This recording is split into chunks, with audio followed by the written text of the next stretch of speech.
नमस्कार मेरे प्यारे अभ्यर्थियों, याद रखिए लगातार मेहनत करने वाला कभी हारता नहीं है। खुद पर भरोसा रखिए, एक दिन कामयाबी ज़रूर मिलेगी। तो चलिए, आज हम लेकर आए हैं आपके लिए ईबीएस के 150 प्रश्न जो प्रीवियस ईयर क्वेश्चन हैं, यानी ये प्रश्न पिछले वर्षों में बार बार पूछे गए हैं। भारत का कोई भी टीचिंग से संबंधित एग्ज़ाम हो, ईबीएस का उसमें सबसे बड़ा रोल होता है। तो चलिए, टाइम वेस्ट करने की हमारी आदत नहीं है, हम सीधा सुपर फास्ट रिवीजन करते हैं। पहला प्रश्न है, शिक्षक की सबसे बहुमूल्य निधि है उसकी।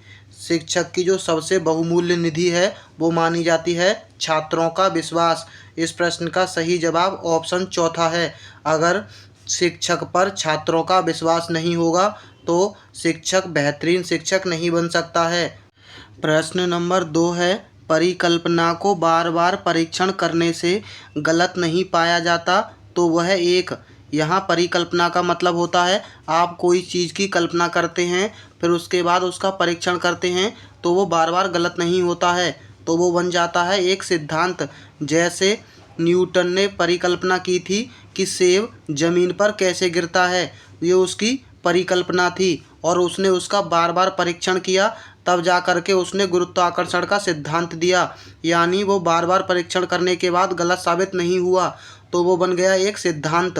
अगला है, निम्नलिखित में से सबसे उपयुक्त शिक्षण विधि है।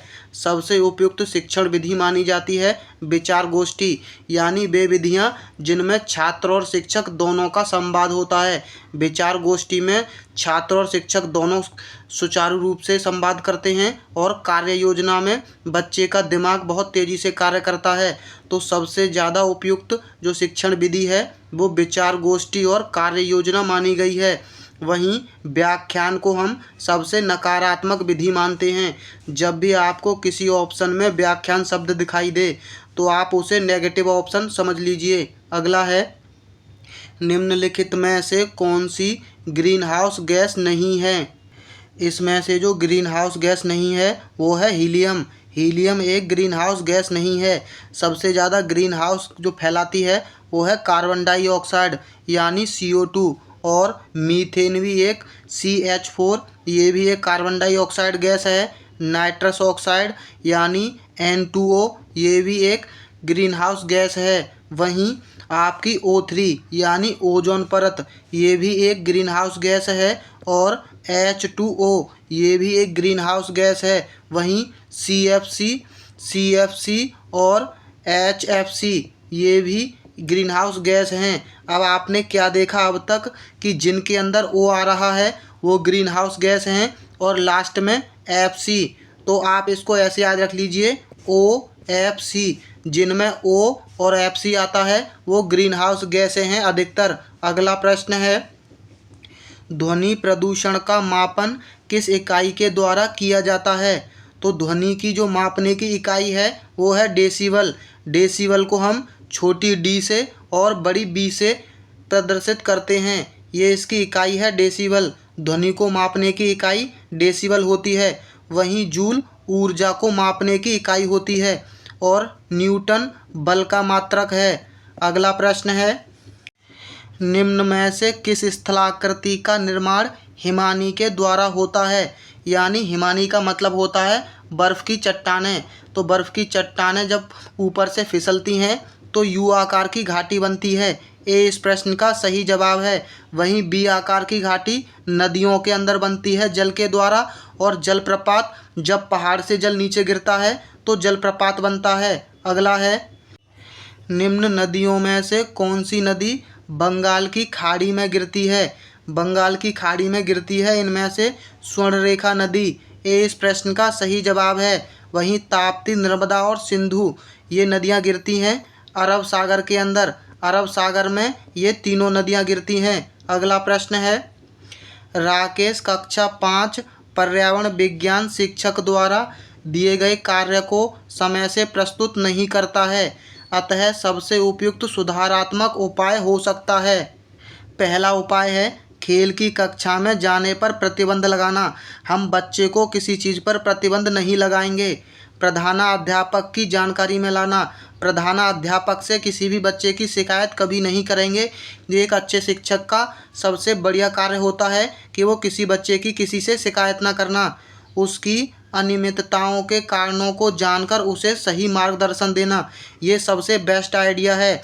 एक चीज़ समझ लीजिए, जब भी कोई पेडागोजी का प्रश्न हो, आप वहाँ शिक्षक की तरह नहीं बल्कि एक छात्र की तरह सोचना। अगर मान लीजिए आप छात्र हैं और कोई टीचर आप पर प्रतिबंध लगाता है तो आपको बिल्कुल भी अच्छा नहीं लगेगा। और अगर आपकी शिकायत वो किसी से करता है, चाहे प्रधानाध्यापक हो या आपके माता पिता, तो आपको बिल्कुल भी अच्छा नहीं लगेगा। और वही उनकी अनियमितताओं को लिखित जानकारी माता पिता को देना, यानी माता पिता से भी शिकायत ही है, तो ये भी आपको बिल्कुल अच्छा नहीं लगेगा। इस तरह के प्रश्नों में आप सिर्फ शिक्षक की तरह नहीं बल्कि बच्चे की तरह सोचने लग जाएंगे। 99.9% आपका प्रश्न आसानी से हल हो जाएगा, इस बात की हम गारंटी लेते हैं। इसका सही जवाब ऑप्शन सी है, उसकी अनियमितताओं के कारणों को जानकर उसे सही मार्गदर्शन देना। अगला है, मध्य प्रदेश में कौन सा शहर झीलों का शहर कहलाता है? इसका सही जवाब है ऑप्शन बी, भोपाल। भोपाल को हम झीलों का शहर कहते हैं क्योंकि इसके अंदर सबसे बड़ी झील है। ये सबसे प्रसिद्ध झील है, बड़ी झील, और इसे हम भोजताल भी कहते हैं। इसे राजा भोज ने बनवाया था, इसीलिए ये सबसे प्रसिद्ध झील है भोपाल के अंदर, और भोपाल को ही झीलों का शहर कहते हैं। वहीं उज्जैन को महाकाल का शहर कहा जाता है। महाकाल महाकाल है प्यारे। अगला है, निम्न में से कौन सा सागर यूरोप को अफ्रीका से अलग करता है? तो ये है आपका भूमध्य सागर। भूमध्य सागर यूरोप और अफ्रीका को अलग करता है। अगला है, अंतर्राष्ट्रीय ओजोन दिवस कब मनाया जाता है? तो अंतर्राष्ट्रीय ओजोन दिवस मनाया जाता है 16 सितंबर को। वहीं 7 दिसंबर को मनाया जाता है सेना झंडा दिवस, और 30 मार्च को मनाया जाता है राजस्थान का स्थापना दिवस। 30 मार्च को राजस्थान की स्थापना हुई थी, इसीलिए 30 मार्च को राजस्थान का स्थापना दिवस मनाते हैं।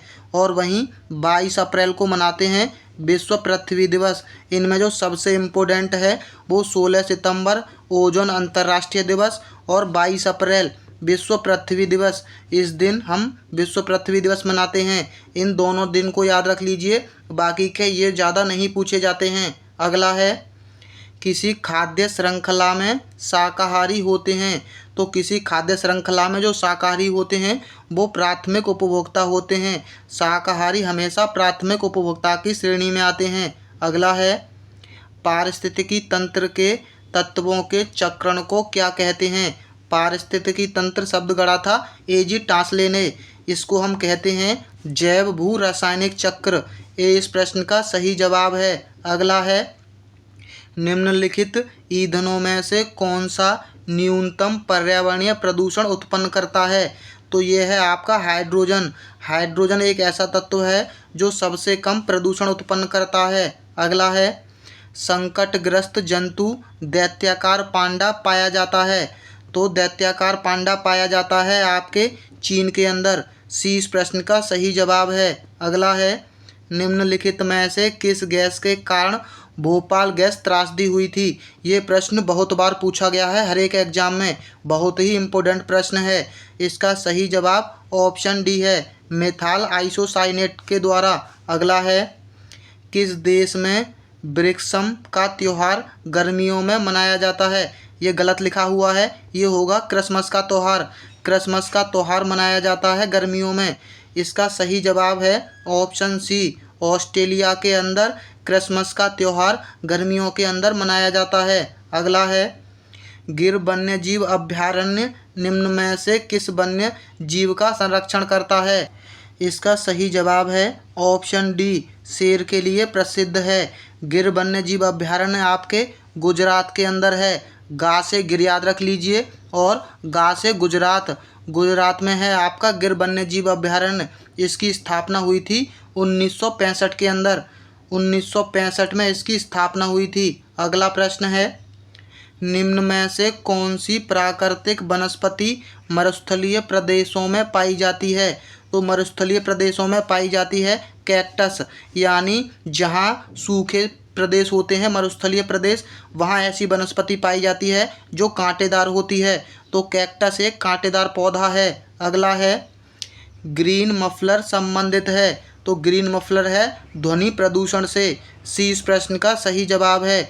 ग्रीन मफलर कहते हैं ध्वनि प्रदूषण से संबंधित। अगला है भू पारिस्थितिकीय तंत्र में ऊर्जा का महत्वपूर्ण स्रोत है। तो ऊर्जा का जो सबसे महत्वपूर्ण स्रोत है वो है सूर्य। सूर्य से हमें विटामिन डी मिलता है। अगला है टाइटन किस ग्रह का प्राकृतिक उपग्रह है। तो टाइटन है शनि ग्रह का। सी इस प्रश्न का सही जवाब है। आप लोगों ने एवेंजर मूवी देखी ही होगी, टाइटन थैनोस का ग्रह था उस मूवी में। अगला है निम्नलिखित में से कौन सी बायोडीजल की फसल है। तो बायोडीजल की फसल है जियोटर्फा। जियोटर्फा पौधे से बनता है बायोडीजल। अगला प्रश्न है पर्यावरण संरक्षण अधिनियम किस वर्ष पारित हुआ था। तो पर्यावरण संरक्षण अधिनियम आया था 1986 के अंदर। ए इस प्रश्न का सही जवाब है। इस अधिनियम को पारित करने की जो ज़रूरत थी वो 1984 में हुआ था, भोपाल गैस त्रासदी, यानी भोपाल गैस त्रासदी के बाद इस संरक्षण को पारित किया गया था। पर्यावरण संरक्षण 1986 में आया था। दोनों को मिलाकर याद कर लीजिए। 1984 में भोपाल गैस त्रासदी हुई थी, उसके बाद 1986 में पर्यावरण संरक्षण अधिनियम पारित किया गया। अगला है भूमंडलीय तापन का कारण है। तो भूमंडलीय तापन का कारण होता है कार्बन डाइऑक्साइड में वृद्धि। सबसे ज़्यादा ये है आपकी गैस CO2 यानी green house gas. Green house gas का मतलब होता है पृथ्वी पर तापमान बढ़ाना। अगला है निम्नलिखित में से किस में सर्वाधिक जैव विविधता पाई जाती है। तो ये है आपके ऑप्शन ए, उष्णकटिबंधीय सदाबहार वर्षा वनों में सबसे ज़्यादा जैव विविधता पाई जाती है। जहाँ सबसे अधिक प्रकार की वनस्पति होगी वहाँ जैव विविधता होगी। वहीं 22 अप्रैल को मनाया जाता है विश्व जैव विविधता दिवस। 22 अप्रैल को विश्व जैव विविधता दिवस मनाया जाता है। अगला है निम्न में से किस मृदा का निर्माण लावा द्वारा होता है। लावा के द्वारा ये प्रश्न भी कई बार पूछा गया है। इसका सही जवाब है ऑप्शन ए, काली मिट्टी। आप इसको ऐसे याद रख सकते हैं कि लावा इतना गर्म होता है कि इंसान को काला कर देगा। अगला है वायुमंडल की कौन सी परत प्रकाश की परावैंगनी किरणों को पृथ्वी की सतह पर आने से रोकती है। यह है आपकी समताप मंडल। समताप मंडल के अंदर है ओजोन परत, और ओजोन परत रोकती है परावैंगनी किरणों को पृथ्वी की सतह पर आने से। प्रश्न ये भी पूछा जाता है कि ओजोन परत किस मंडल में है। तो ये है समताप मंडल में। 20 प्रश्न का सही जवाब है। समताप मंडल में ही आपके वायुयान उड़ते हैं। यहाँ का जो तापमान और उसका क्षेत्र है बिल्कुल समान रहता है, किसी भी चीज़ का बदलाव नहीं होता। और जितनी भी मौसमी घटनाएं होती हैं, बारिश वगैरह, बिजली कड़कना, ये सभी क्षोभ मंडल में होता है। ये पृथ्वी की पहली परत है। अगला है गंगा एक्शन प्लान को लाने का उद्देश्य निम्नलिखित में से किस सुधार हेतु था। इसका सही जवाब है ऑप्शन बी, जल की गुणवत्ता को बढ़ावा देने के लिए। जल की गुणवत्ता में सुधार करने के लिए गंगा एक्शन प्लान लाया गया था। ये भी लाया गया था 1986 में, यानी पर्यावरण संरक्षण अधिनियम और गंगा एक्शन प्लान दोनों ही 1986 में आए थे। वहीं 1984 में भोपाल गैस त्रासदी। अगला प्रश्न है निम्नलिखित में से कौन सा वृक्ष जैविक कीटनाशक का उत्पादक है। इसका सही जवाब है ऑप्शन बी, नीम का पेड़ जैविक कीटनाशक का उत्पादक है। अगला है प्लेग है। प्लेग एक बीमारी है जो जीवाणु जनित से फैलती है। जीवाणु से फैलने वाली बीमारी का नाम है प्लेग। अगला है गैसीय अवशिष्ट है। गैसीय अवशिष्ट होते हैं लकड़ी, कोयला और उससे जलने वाले धुएं को हम गैसीय अपशिष्ट बोलते हैं। अगला है निम्नलिखित में से कौन से पौधे दूर दूर प्रसारित होंगे, यानी इनमें से कौन से पौधे दूर दूर होंगे। तो इसका सही जवाब ऑप्शन चौथा है, कायिक जनन द्वारा वितरित पौधे। कायिक जनन का मतलब होता है इन पौधों में बीज की आवश्यकता नहीं होती। ये पत्तियों से, उनकी टहनियों से, लकड़ियों से ही पौधे हो जाते हैं। इसका उदाहरण है गुलाब का फूल। आप गुलाब की लकड़ियों को कहीं भी गाड़ देते हैं तो वो पौधा बन जाती है। इसे ही हम कायिक जनन बोलते हैं, यानी उनकी टहनियों से, पत्तियों से, कलियों से पौधा बनता है, उसे ही कायिक जनन पौधे बोलते हैं। अगला है, जब एक जीव लाभ लेता है बगैर दूसरे सहवासी जीव को प्रभावित किए तो वह कहलाता है।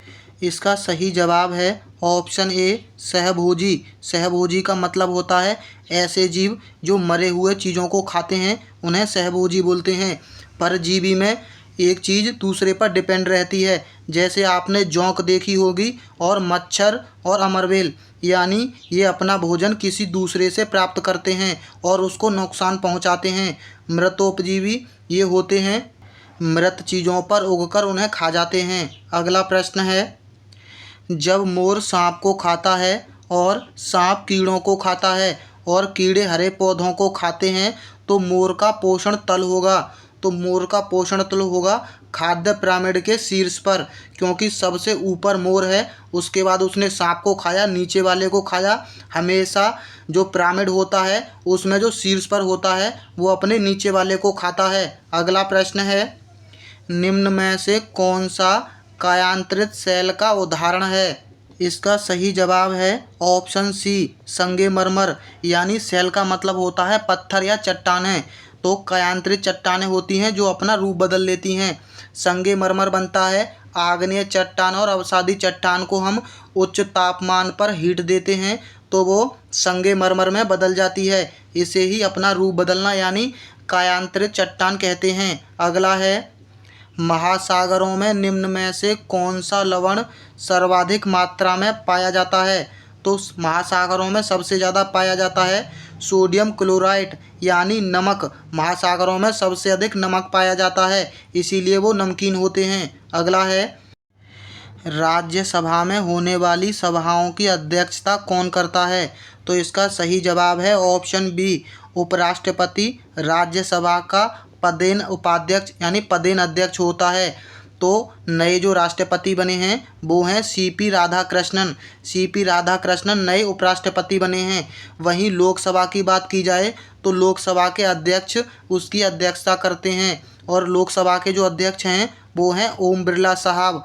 अब एक प्रश्न आता है कि राज्यसभा और लोकसभा दोनों की संयुक्त बैठक कौन बुलाता है? तो संयुक्त बैठक राष्ट्रपति बुलाता है, लेकिन उसकी अध्यक्षता करता है लोकसभा का अध्यक्ष। ये 3 तरह से प्रश्न पूछा जाता है। इसका सही जवाब ऑप्शन बी है, उपराष्ट्रपति। अगला है, निम्न में से किस मिट्टी का विस्तार भारत के सर्वाधिक क्षेत्र पर है? तो भारत में सर्वाधिक क्षेत्र पर पाई जाती है जलोढ़ मिट्टी। ये इसका सही जवाब है। अगला है, जो शाकाहारी जंतु भोजन के लिए हरे पेड़ पौधों पर निर्भर रहते हैं उन्हें कहते हैं प्राथमिक चरण के उपभोक्ता। ये हमने थोड़ी देर पहले पढ़ा था, शाकाहारी जंतु पहले नंबर के उपभोक्ता होते हैं। अगला है, पर्यावरण शिक्षा में समस्या समाधान विधि का गुण है। सृजनात्मक विधि भी इसका गुण होता है, लक्ष्य केंद्रित विधि भी इसका गुण होता है और चयनात्मकता भी इसका गुण होता है। इसका सही जवाब ऑप्शन चौथा है, उपर्युक्त सभी। अगला है, प्रक्षेपण विधि की सीमाएं हैं। तो प्रक्षेपण विधि की सीमा होती है, इस विधि में प्रक्षेपण सूक्ष्मता से न करने पर प्राप्त परिणाम अधिक वैध एवं विश्वसनीय नहीं होते हैं। इसका सही जवाब ऑप्शन ए है। अगला है, इकोसिस्टम की सही परिभाषा क्या है? तो इकोसिस्टम की जो सबसे सही परिभाषा है वो है ऑप्शन चौथी वाली, जीव समुदाय और उसके वातावरण का संतुलित तंत्र, इसे हम इकोसिस्टम कहते हैं। अगला है, मानव विकास के क्रम में 2 पैरों पर चलने का सबसे बड़ा लाभ क्या है? तो इसका सबसे बड़ा लाभ होता है हाथ स्वतंत्र रूप से मस्तिष्क की आज्ञा अनुसार कार्य कर सकते हैं। एक चीज़ और समझ लीजिए, जब भी कोई ऑप्शन बाकी के 3 ऑप्शनों से बहुत ही अधिक बड़ा हो तो 99% उसके सही होने के चांस होते हैं। अगला प्रश्न है, भूकंप की तीव्रता मापने के यंत्र को क्या कहते हैं? तो भूकंप की जो तीव्रता मापी जाती है उसे सिस्मोग्राफ कहा जाता है। ये इस प्रश्न का सही जवाब है। एक प्रश्न और पूछा जाता है कि भूकंप मापने का पैमाने को क्या कहते हैं? तो जो भूकंप मापने का पैमाना होता है उसे हम रेक्टर स्केल कहते हैं। ये भूकंप मापने का पैमाना होता है। अगला प्रश्न है, सूर्य से निकटतम ग्रह कौन सा है? तो सूर्य के जो सबसे निकट है वो है बुध ग्रह।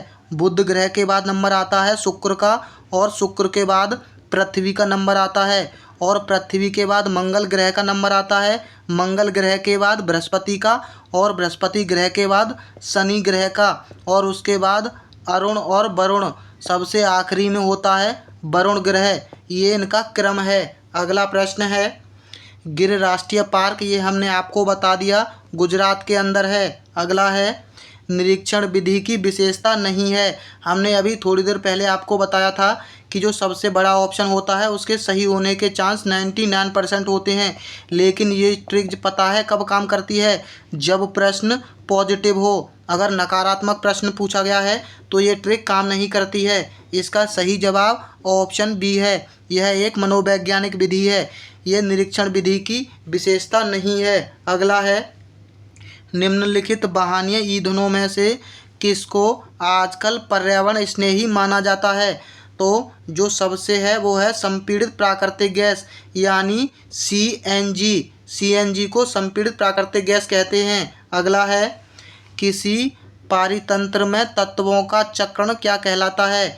किसी पारितंत्र में तत्वों का चक्रण कहलाता है जैव भू रासायनिक चक्र। ये प्रश्न थोड़ी देर पहले भी पूछा गया था। देख लीजिए, जो अलग अलग एग्जामों में बार बार प्रश्न आ रहा है, इसीलिए रिपीट हो गया। अगला है, चिपको आंदोलन के प्रणेता हैं। इसका सही जवाब है ऑप्शन ए, सुंदरलाल बहुगुणा। कभी कभी सुंदरलाल बहुगुणा ऑप्शन में नहीं होता है और एक ऑप्शन में दे देता है चंडी प्रसाद भट्ट।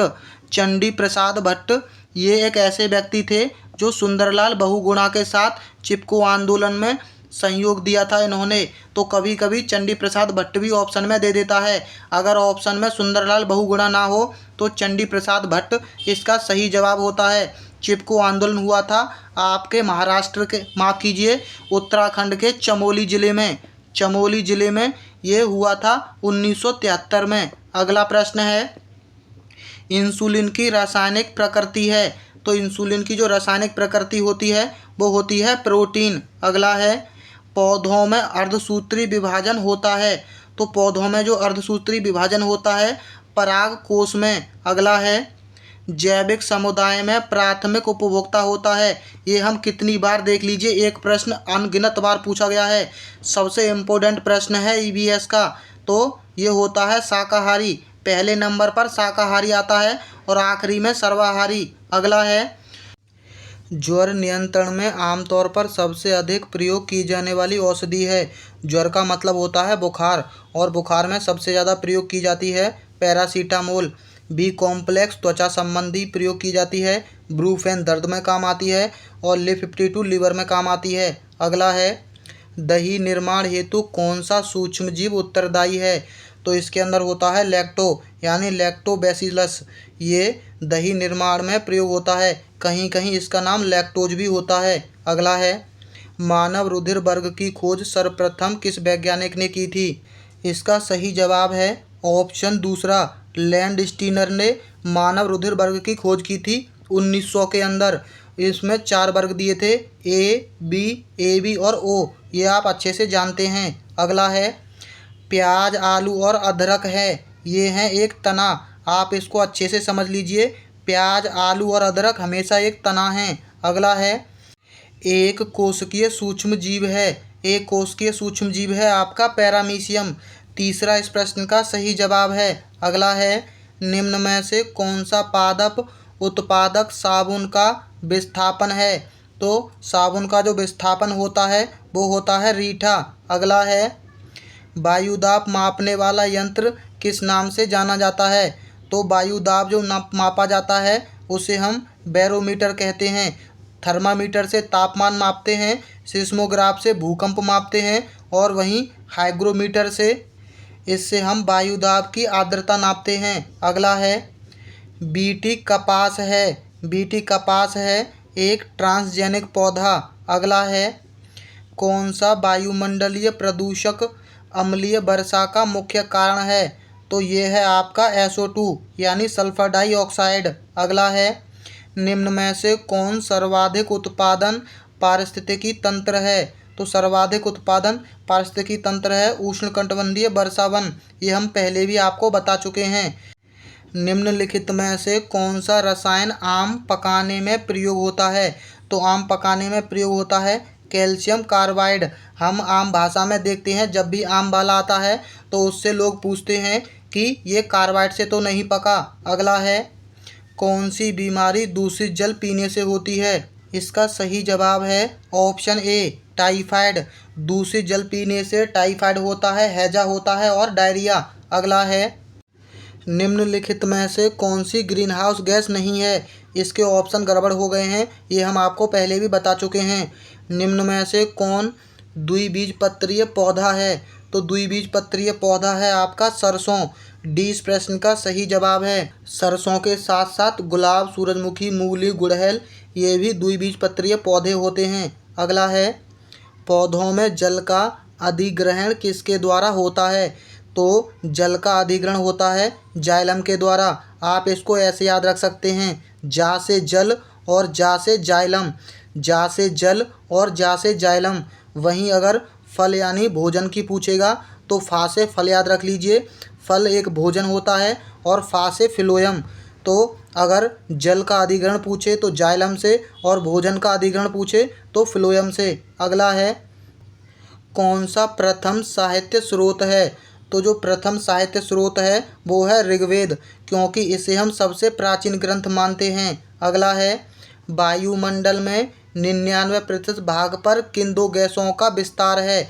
तो इसमें जो है वो है ऑक्सीजन और नाइट्रोजन। पृथ्वी पर ऑक्सीजन पाई जाती है आपकी 20.9%। इसे हम राउंड फिगर में 21% मान लेते हैं। वही नाइट्रोजन पाई जाती है 78%। दोनों को मिला करके 99% गैस बनती हैं। अगला है, पर्यावरणीय अध्ययन में शैक्षणिक भ्रमण का मूल उद्देश्य है। इसका सही जवाब ऑप्शन ए है, छात्रों के लिए प्रत्यक्ष अनुभव कराना। अगला है, कार्यकीय रूप से शुष्क मिट्टी की क्या विशेषता है? तो कार्य रूप से शुष्क मिट्टी की विशेषता है मिट्टी में लवण सांद्रता अधिक होती है। सी इस प्रश्न का सही जवाब है। सतत और व्यापक मूल्यांकन क्यों आवश्यक होते हैं?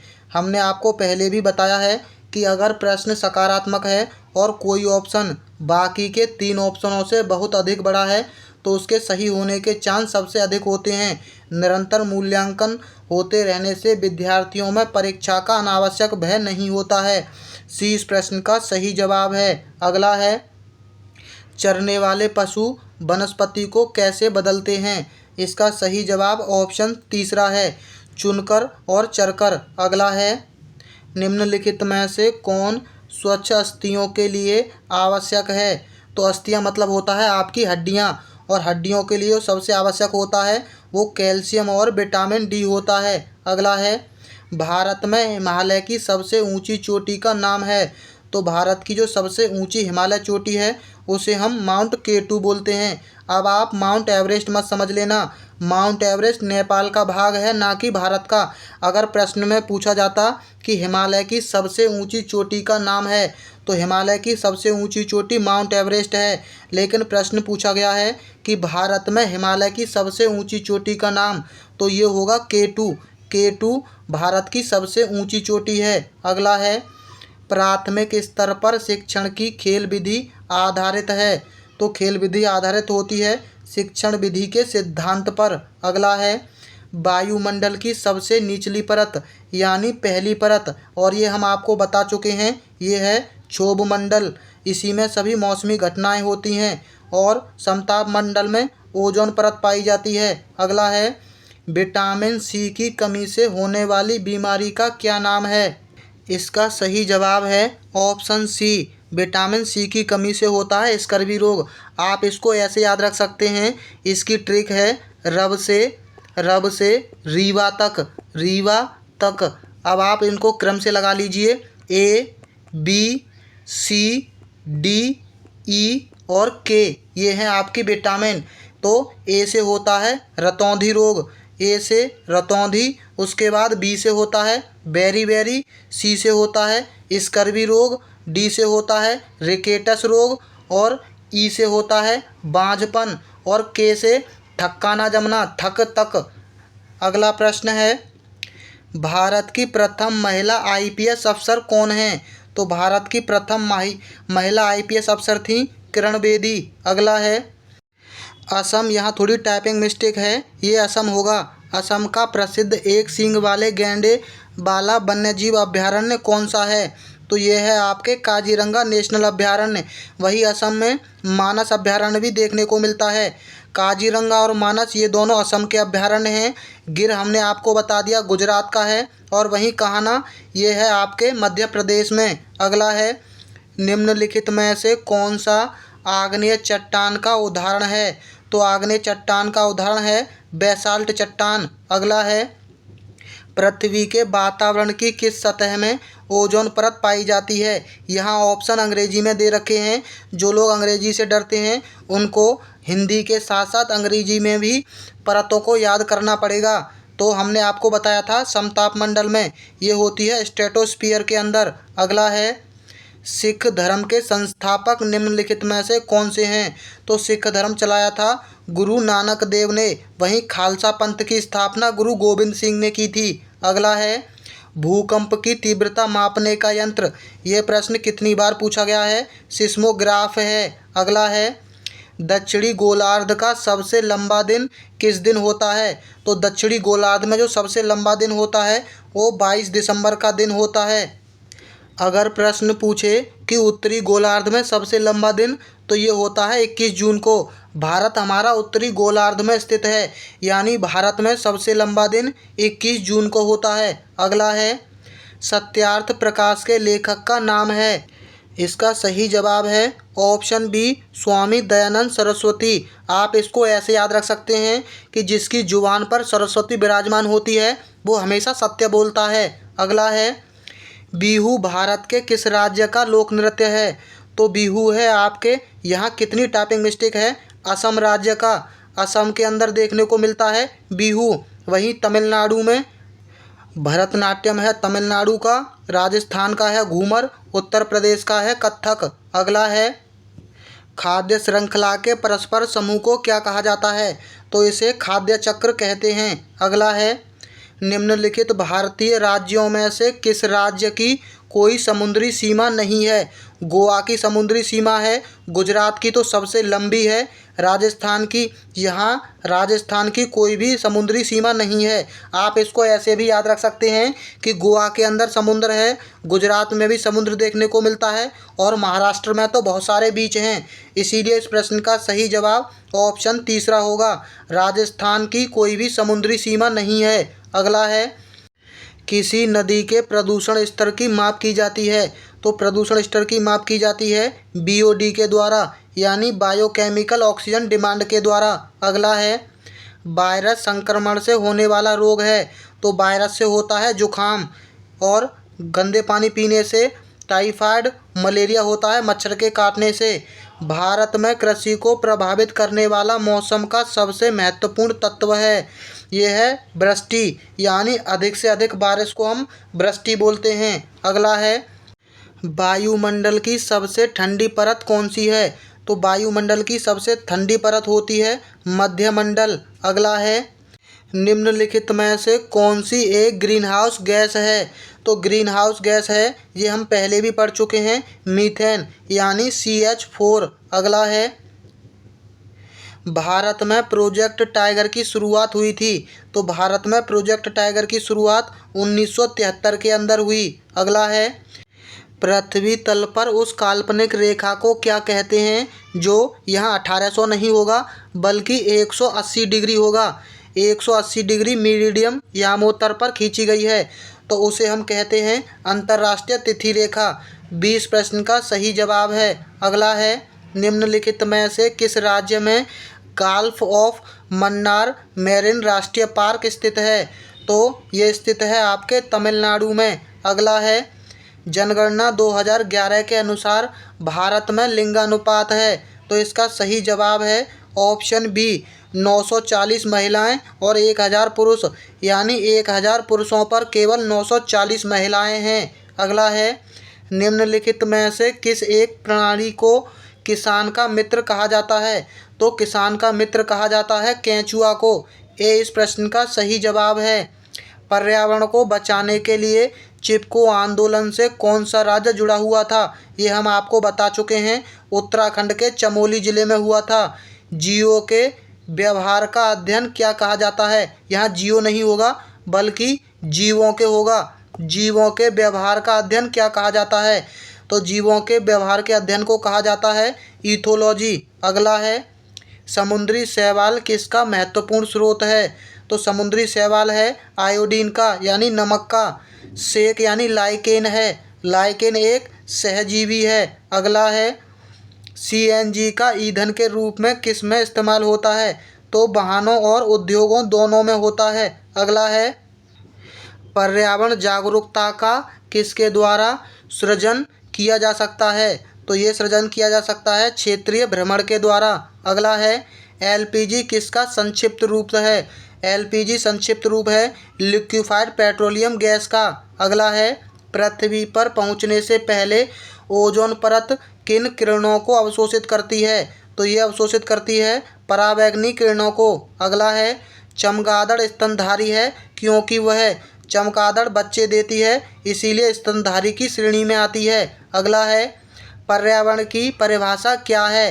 तो पर्यावरण की परिभाषा है अबायोटिक और बायोटिक यानी जैविक और अजैविक घटक, यानी जिनमें जान होती है और जिनमें जान नहीं होती है, दोनों घटक पर्यावरण बनाते हैं। अगला है, निम्नलिखित अंतर्राष्ट्रीय संस्थाओं में से कौन सी संस्था वन्यजीव संरक्षण के प्रति समर्पित है?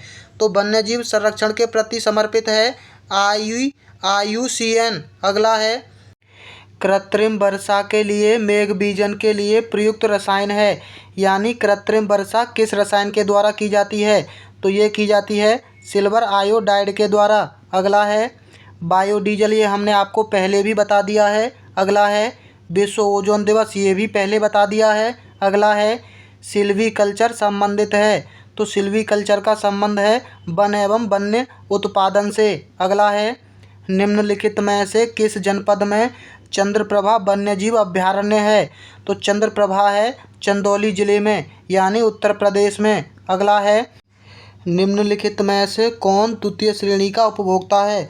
तो द्वितीय श्रेणी का उपभोक्ता सांप है। अगला है, झूम खेती होती है, तो झूम की खेती होती है मेघालय राज्य के अंदर।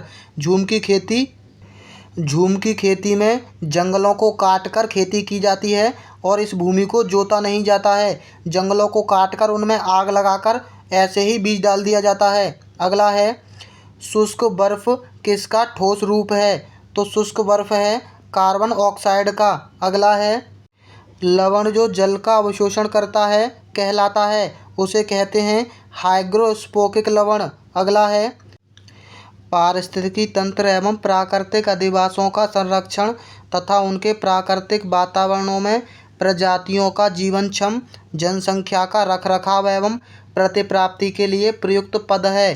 तो इसके लिए जो प्रयुक्त पद है वो है कोड संरक्षण। अगला है, सामुद्रिक कच्छपों को जीवंत जीवाश्म कहा जाता है क्योंकि वे 150 मिलियन वर्षों से अधिक समय से पृथ्वी में उपस्थित हैं। भारतीय उपमहाद्वीप के जल भागों में पाए जाने वाले 5 प्रजातियों के समुद्री कच्छप में सबसे अधिक जनसंख्या किसकी है? तो सबसे अधिक जनसंख्या है बालियन रिडले की। अगला है, ऊष्म विश्व ऊष्मायन के लिए निम्न में से कौन सा एक कारक है? तो विश्व ऊष्मायन के लिए कारक है वाहन होगा या वाहनों से निकलने वाली गैस। अगला है, धातु में प्रस्तर किसे कहा जाता है? तो धातु में प्रस्तर कहा जाता है अयस्क को। अगला है, पेड़ पौधे प्रदूषण को घटाते हैं क्योंकि वे अवशोषित करते हैं कार्बन डाइऑक्साइड गैस को। अगला है, भूकंप मापा जाता है रिक्टर पैमाने में। अगला है, महासागरों में जल स्तर वृद्धि का कारण है। तो महासागरों में जल स्तर वृद्धि का कारण है ध्रुवीय प्रदेशों में बर्फ़ का पिघलना, और ये होता है CO2 के कारण, कार्बन डाइऑक्साइड में वृद्धि के कारण। अगला है, वातावरण में अत्यधिक हानिकारक सल्फर मिश्रित गैस है, इसे हम बोलते हैं SO2 यानी सल्फर डाइऑक्साइड। अगला है, वायु प्रदूषण को कम किया जा सकता है तो वायु प्रदूषण को कम किया जा सकता है वृक्षों के द्वारा। अगला है विश्व पर्यावरण दिवस मनाया जाता है। तो विश्व पर्यावरण दिवस मनाया जाता है 5 जून को। आप लोग कमेंट बॉक्स में बताना 5 सितंबर को क्या मनाते हैं। सूर्य के हानिकारक किरणों से पृथ्वी को कौन स्तर सुरक्षित रखता है? तो ये है आपका ओजोन परत। अगला है किस जगह से फ्लोरा और फौना सूचित करता है? तो फ्लोरा और फौना है आपके पेड़ पौधे और जंतुओं में। अगला है पारिस्थितिकी तंत्र का उदाहरण है। पारिस्थितिकी तंत्र का उदाहरण है तालाब। जहाँ बहुत सारे जीव पाए जाते हैं वहाँ पारिस्थितिकी तंत्र होता है। अगला है निम्न में से कौन जीवीय कारक नहीं है, यानी जिनके अंदर जान होती है? जंतु में होती है, पेड़ पौधों में भी होती है और सूक्ष्म जीव में होती है। प्रश्नोत्तर इसका सही जवाब है अधिकतर पेड़ पौधे पाए जाते हैं। तो अधिकतर पेड़ पौधे पाए जाते हैं स्थल मंडल में। अगला है अन्य मृत जंतुओं पर निर्वाह करने वाला प्राणी को कहते हैं? इसे कहते हैं आपके स्कैवेंजर। अगला है सीएनजी संक्षिप्त रूप है। सीएनजी की फुल फॉर्म है कॉम्प्रेस्ड नेचुरल गैस। अगला है निम्न में से कौन विश्व ऊष्मायन का कारण है? तो विश्व ऊष्मायन का कारण है वायु प्रदूषण। अगला है महासागर पृथ्वी पृष्ठ के अधिकांश जगह आवृत किया गया है, जो लगभग है, ये लगभग है 34%। अगला है स्टिलेक्टाइट और स्टिलेग्माइट, इनमें निक्षेपण किसके कारण होता है? तो इसमें होता है कैल्शियम कार्बोनेट का। अगला है निम्न में से कौन वायु प्रदूषण का एक उदाहरण है? तो वायु प्रदूषण का उदाहरण उपरोक्त सभी है। वाहनों से निकलने वाली गैस भी है, धुआं है, जलती हुई लकड़ी और चारकोल से निकलने वाली गैस भी है। अगला है भारत तथा दूसरे देशों में प्रदूषण को रोकने के लिए बनाए गए नियम का प्रयोग रोकता है। ये रोकता है प्लास्टिक के थैलों का प्रयोग। अगला है हवा में उपस्थित ऑक्सीजन का प्रतिशत कितना है? तो 21% है। अगर ऑप्शन में 20.9 दे रखा हो तो सबसे सटीक जवाब है। परम तापमान पैमाना कौन सा है? तो परम तापमान पैमाना होता है केल्विन। अगला है प्रकाश संश्लेषण संपादित होता है? तो प्रकाश संश्लेषण होता है सभी हरे पेड़ पौधों के द्वारा। अगला है ध्वनि या ध्वनि प्रदूषण मापा जाता है? तो ये मापा जाता है डेसिबल के अंदर। पहला ही प्रश्न था। निम्न में से कौन सी अंतर्राष्ट्रीय संस्था पूरे विश्व में पर्यावरण सुरक्षा की देखभाल करती है? तो ये है WHO, विश्व स्वास्थ्य संगठन, और इसका जो मुख्यालय है वो जिनेवा के अंदर है। अगला है कीटनाशकों के अत्यधिक इस्तेमाल से ये होगा जल प्रदूषण। अगला है निम्न में से कौन पर्यावरण के लिए हानिकारक है? तो पर्यावरण के लिए हानिकारक है प्लास्टिक। मेरे प्यारे अभ्यर्थियों, अगर आपको ऐसे ही बिना टाइम वेस्ट के अच्छी प्रैक्टिस करनी है तो आप हमारे चैनल को सब्सक्राइब ज़रूर कर लेना, और जिन लोगों ने अभी तक हमारी वीडियो को लाइक नहीं किया है वो हमारी वीडियो को लाइक ज़रूर कर लें, क्योंकि हम आपका कभी भी फालतू की बातों में टाइम वेस्ट नहीं करते हैं। नीचे दिए गए जीवों के समूह में से किनकी दृष्टि श्रेष्ठ होती है तथा ये मनुष्य की तुलना में 4 गुनी अधिक दूरी की वस्तुओं को देख सकते हैं? तो ये होते हैं आपके चील, गरुड़ और गिद्ध। ये बस मनुष्य की तुलना में 4 गुना अधिक दूरी की वस्तु देख सकते हैं। इसका कारण होता है इनकी जो आँखें होती हैं सिर के अनुपात में बड़ी होती हैं, इसीलिए ये मनुष्य से 4 गुना अधिक दूरी की वस्तु को देखने में सक्षम होते हैं। अगला प्रश्न है नीचे दिए गए खेती करने के विवरण को पहचानिए। इस ढंग की पहचान कीजिए। एक फसल को काटने के पश्चात खेत को कुछ वर्षों के लिए खाली छोड़ दिया जाता है। इसमें कुछ भी नहीं उगाया जाता है। इस भूमि में बांस या जो अन्य खरपतवार हैं, जो भी कुछ उगाता है उसे उखाड़ा नहीं जाता बल्कि काटकर जला दिया जाता है। यह राख भूमि को उर्वर बनाती है। जब यह भूमि खेती के लिए तैयार हो जाती है तब उसे हल्का सा खोदा जाता है, भूमि को जोता नहीं जाता है और उस पर बीज छिड़क दिए जाते हैं। इसमें कीटनाशक चीज़ों का प्रयोग नहीं किया जाता और ना ही खाद का प्रयोग किया जाता है। ये खेती कहलाती है आपकी। इसका तीसरा सही जवाब है झूम की खेती। इस प्रकार की खेती को हम झूम की खेती कहते हैं। अगला प्रश्न है जब कोई सपेरा अपने वाद्य यंत्र यानी बीन को बजाता है तो सांप उसकी ध्वनि पर अपने सिर को इधर उधर घुमाता है। आपके विचार से सांप वाद्य यंत्र के प्रति अनुक्रिया कैसे कर रहा है? तो सांप की कान नहीं होते हैं, इसीलिए सांप उस वाद्य यंत्र के द्वारा उत्पन्न कंपनों के प्रति अनुक्रिया करके ए इस प्रश्न का सही जवाब है। अगला है, परिवार एक इकाई होता है जिसमें माँ, पिता और उनके 2 बच्चे होते हैं। यह कथन है। इसका जो कथन है वो बिल्कुल भी सही कथन नहीं है, क्योंकि परिवार कई प्रकार के होते हैं तथा परिवार का केवल एक ही प्रकार में वर्गीकरण नहीं किया जा सकता। सी इस प्रश्न का सही जवाब है। अगला है, मानवों के पेट में अमाशय रस की प्रकृति भोजन के पाचन में सहायता करती है, होती है यह। ये थोड़ी टाइपिंग मिस्टेक है। कैसा होता है वो? उभयधर्मी होता है, क्षारीय होता है, या उदासीन होता है, या अम्लीय होता है?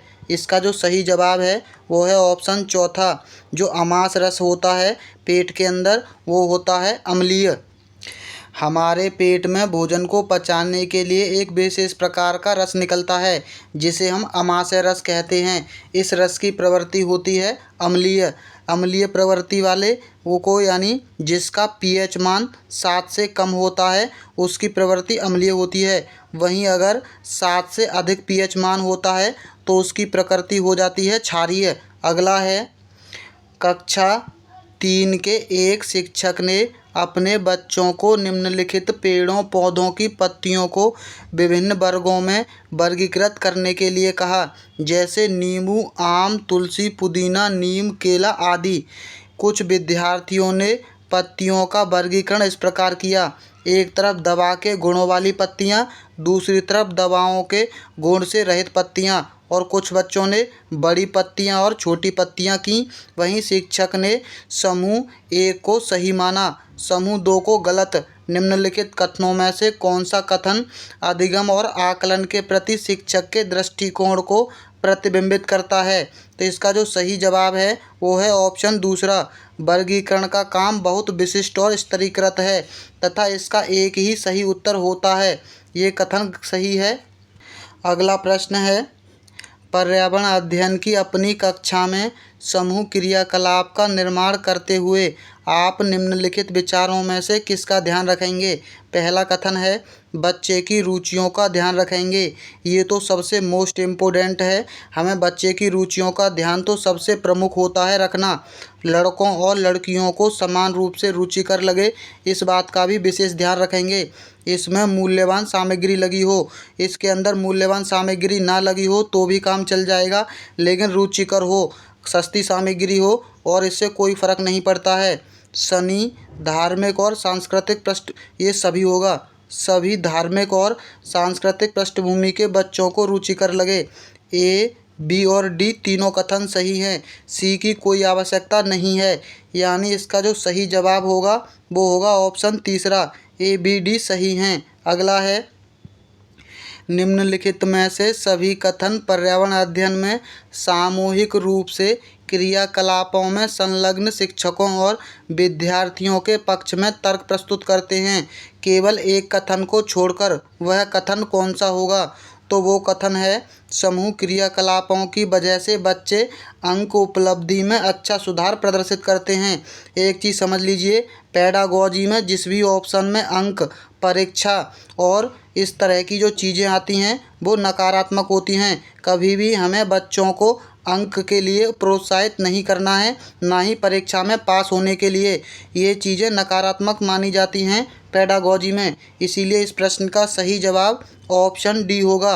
अगला जो प्रश्न है, समूह कार्य के पर्यावरण अध्ययन कर रहे बच्चों की सामाजिक व्यक्तिक विशेषताओं के आकलन के लिए निम्नलिखित में से कौन सा उपकरण सर्वाधिक उपयुक्त होगा? जो सर्वाधिक उपयुक्त होता है उसे हम दत्त कार्य कहते हैं। बच्चों के द्वारा किए गए कार्य को दत्त कार्य कहा जाता है। चलिए इसको ऐसे समझ लीजिए, जो टीचर बच्चे को असाइनमेंट देते हैं उसे ही दत्त कार्य कहते हैं।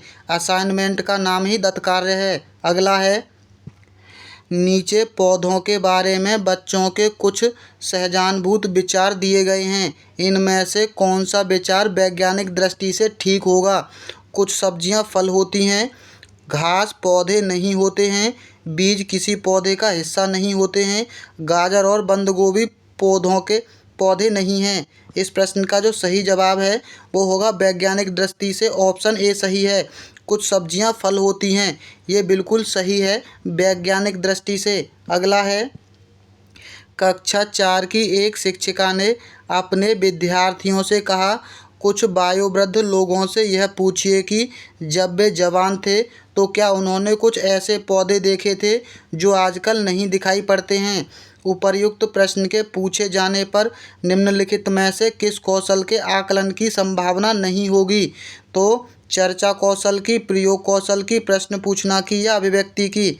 इसका जो सही जवाब होगा वो होगा ऑप्शन दूसरा, प्रयोग कौशल की आवश्यकता नहीं होगी और ना ही हम इसका आकलन कर सकते हैं। बच्चों ने कोई प्रयोग नहीं किए हैं, सिर्फ उन्होंने चर्चा की है, प्रश्न पूछे हैं और अपनी बात रखी है उनके सामने। तो चर्चा, प्रश्न पूछना और अभिव्यक्ति, इसका आकलन किया जा सकता है, प्रयोगात्मक चीज़ का आकलन नहीं किया जा सकता। अगला है, एक शिक्षक प्रत्येक बच्चे को अपने घरों की ये रद्दी सामग्री होगी, जो खराब चीज़ें हो जाती हैं, उससे कुछ उपयोगी वस्तु बनाने को कहा। शिक्षक का शैक्षिक अभिप्राय नहीं है। पहला है, कूड़े से बनी श्रेष्ठ वस्तुओं की प्रदर्शनी का आयोजन करना, ये बिल्कुल उसका शैक्षिक कार्य है। बच्चों को पुनः चक्रण, पुनः प्रयोग और रूपांतरण को समझने में मदद करना, ये भी सही है। कक्षा के श्रेष्ठ विद्यार्थी के बारे में निर्णय करना, ये हमें कभी नहीं करना है कि बच्चे का वर्गीकरण।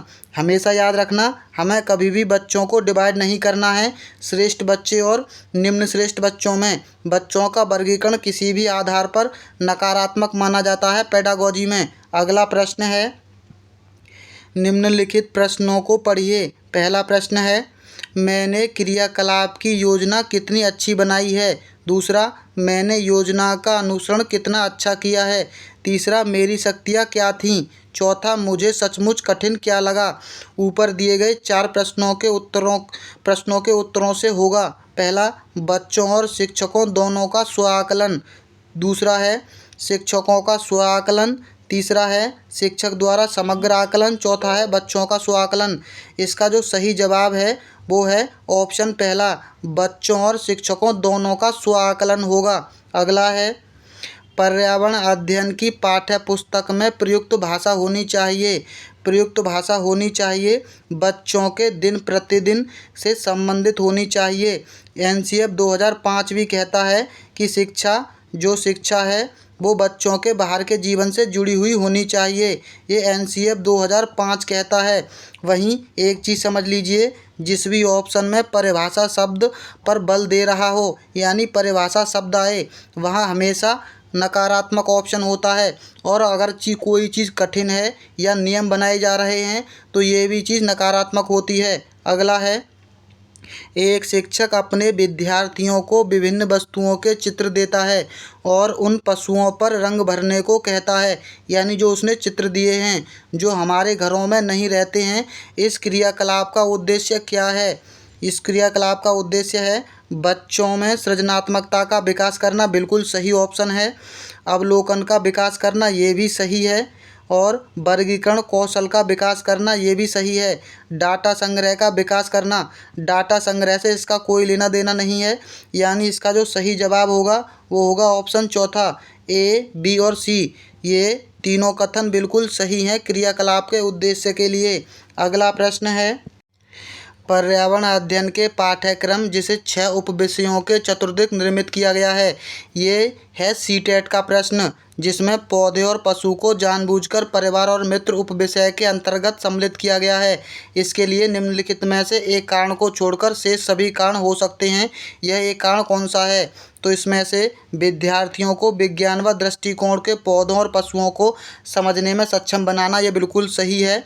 इस बात को उभारना कि किस प्रकार कुछ समुदाय के जीवन और आजीविकाएं विशेष पशुओं और पौधों से घनिष्ठ रूप से जुड़े होते हैं, ये भी सही है।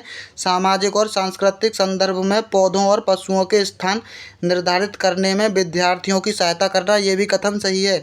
यानी फिर इस प्रश्न का सही जवाब ऑप्शन चौथा होगा, क्योंकि इस बात को उभारने की किस प्रकार मनुष्य एक दूसरे से घनिष्ठ संबंधों को साझा करते हैं, इसके कोई कारण नहीं है इसको शामिल करने का। अगला है, पर्यावरण अध्ययन के शिक्षण अधिगम में सर्वेक्षण का उद्देश्य है। तो पहला कथन दे रखा है, समुदाय के साथ अन्योन्य क्रिया का अवसर प्रदान करना। ये बिल्कुल सही है। सर्वेक्षण का बच्चों को विभिन्न लोगों के प्रति संवेदनशील बनाना, ये भी सर्वेक्षण का सही है। सूचना को प्रत्यक्ष प्राप्त करने के अवसर प्रदान करना, सर्वेक्षण में सूचनाएं सामने प्रस्तुत होती हैं, आकलन के एक अवसर के रूप में इसका उपयोग करना, ये भी बिल्कुल सही है। यानी चारों कथन सही हैं। इसका जो सही जवाब होगा वो होगा ऑप्शन तीसरा। अगला प्रश्न है, ये उत्तर बच्चों और उनके विचारों के बारे में क्या बताते हैं? वाष्पीकरण के बारे में बच्चे के विकल्पों के विचार हैं। दूसरा, अच्छे आकलन। यहाँ थोड़ा टाइपिंग मिस्टेक है क्योंकि इसमें जो ऊपर के जो उत्तर हैं वो टाइप नहीं हुए हैं। इसका वैसे सही जवाब ऑप्शन ए होता है। वाष्पीकरण के बारे में बच्चों के विकल्प के विचार हैं, अलग अलग विचार हैं बच्चों के। अगला है, वाष्पीकरण विषय पर बच्चों के विविध सोच का आकलन करने के लिए निम्नलिखित में से कौन सा प्रश्न एक नमूना हो सकता है? ऐसा प्रश्न जिसमें बच्चे सोचने पर मजबूर हो जाएं। जल चक्र के 5 लाभ लिखिए। बच्चे इस पर से ज़्यादा नहीं सोचेंगे। जिन बच्चों को आंसर पता होगा झट से बता देंगे। जल चक्र का आरेख बनाइए। बच्चे आरेख भी झट से बना देंगे। क्या होता यदि जल चक्र होता ही नहीं? इसमें बच्चे ज़रूर सोचेंगे। आप किसी भी बच्चे से पूछ लीजिए कि अगर क्या होता यदि जल चक्र होता ही नहीं, तो बच्चे अपने सोच कर अपने विचारों को प्रस्तुत करेंगे।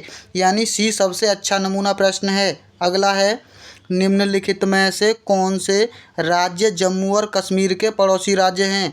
जम्मू और कश्मीर के पड़ोसी राज्य में हिमाचल प्रदेश और पंजाब हैं।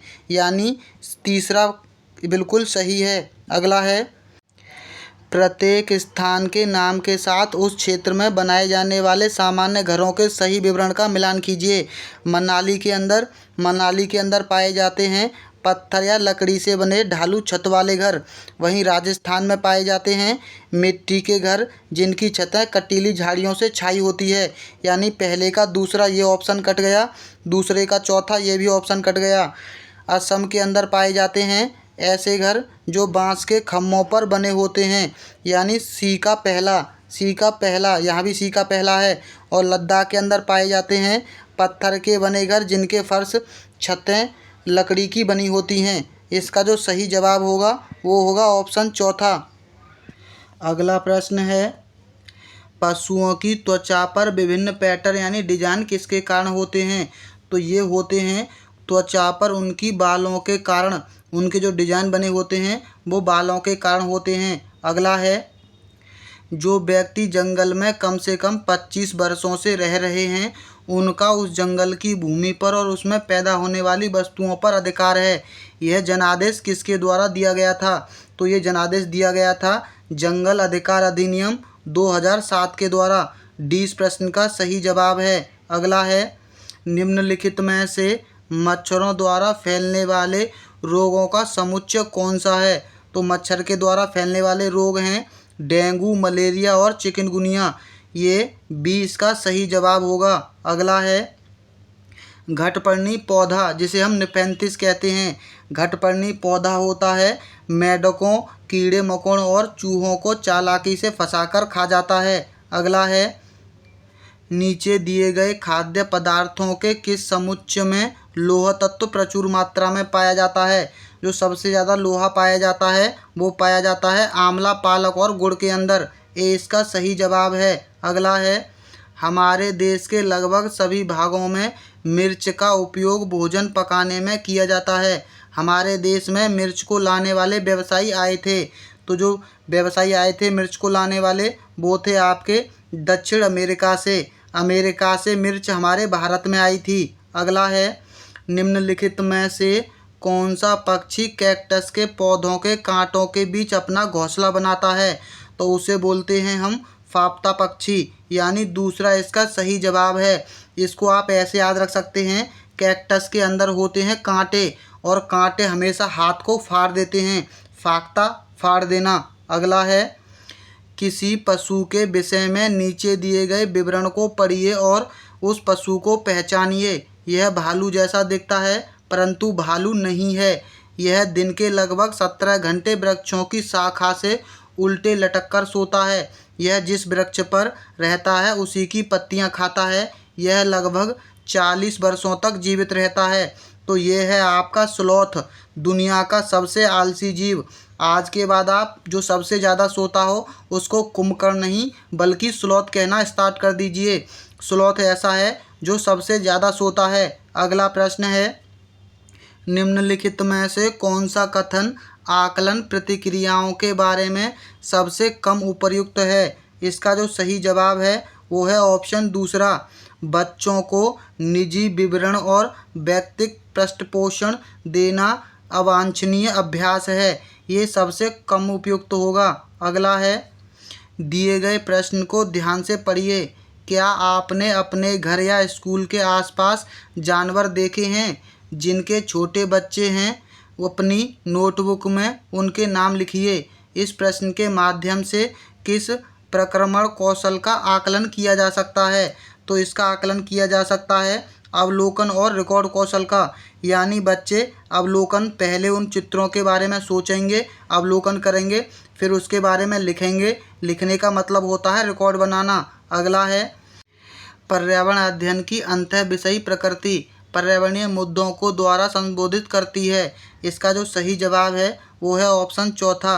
विज्ञान, सामाजिक विज्ञान पर्यावरण शिक्षा की विषय वस्तु और पद्धति के प्रयोग को। अगला है, कक्षा 5 के शिक्षक ने एक सवाल दिया जिसमें पेड़ों के 5 लाभ लिखिए तथा फिर उसने दूसरा सवाल दिया, क्या होगा अगर धरती पर कोई पेड़ ना हो? इन दोनों सवालों की प्रकृति कैसी होगी? तो पहले सवाल की प्रकृति होगी बुद्ध अंत वाला अभिसारी और दूसरे की प्रकृति होगी मुक्त अंत वाला अपसारी। यहाँ आप दोनों को ऐसे समझ लीजिए, अभिसारी के अंदर जो उत्तर होते हैं वो सीमित होते हैं, यानी 5 लाभ लिखने हैं, सीमित उत्तर है। वहीं मुक्त अंत वाला बच्चे यहाँ कुछ भी सोचकर अपसारी चिंतन यानी अपनी मर्जी से जवाब दे सकते हैं, जवाब कुछ भी हो सकते हैं। अगला है, कक्षा 1 में पर्यावरण अध्ययन में शिक्षार्थियों के आकलन के बारे में निम्नलिखित में से कौन से कथन सत्य हैं? पहला कथन है, मौखिक परीक्षाएं क्योंकि हो सकता है कि बच्चे लिखने में सक्षम ना हों। ये बिल्कुल सही है कक्षा 1 के लिए। ड्राइंग क्योंकि बच्चों को इनमें आनंद आता है। ये भी बिल्कुल सही है कक्षा 1 के लिए। शिक्षकों का अवलोकन और रिकॉर्ड, ये भी बिल्कुल सही है। किसी को ना रोवे नीति को ध्यान में रखते हुए आकलन की कोई आवश्यकता नहीं है, यानी बच्चे ना रोएं इसलिए उनका आकलन नहीं किया जाना चाहिए। ये कथन बिल्कुल गलत है। इसका जो सही जवाब है वो होगा पहला, दूसरा और तीसरा कथन सही, यानी बी वाला। अगला प्रश्न है, कक्षा 5 की शिक्षिका एक एल्युमिनियम की फाइल लेती है और पानी में डाल देती है। यह दिखाती है कि यह ऊपर तैरता है।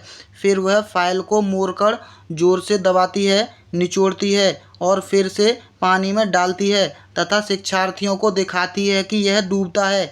बाद में वह शिक्षार्थियों को यह सोचने और कारण देने के लिए कहती है कि ऐसा क्यों हुआ। इस प्रश्न का उत्तर देने में निम्नलिखित में से कौन से प्रक्रमण कौशल का प्रयोग किया जाएगा?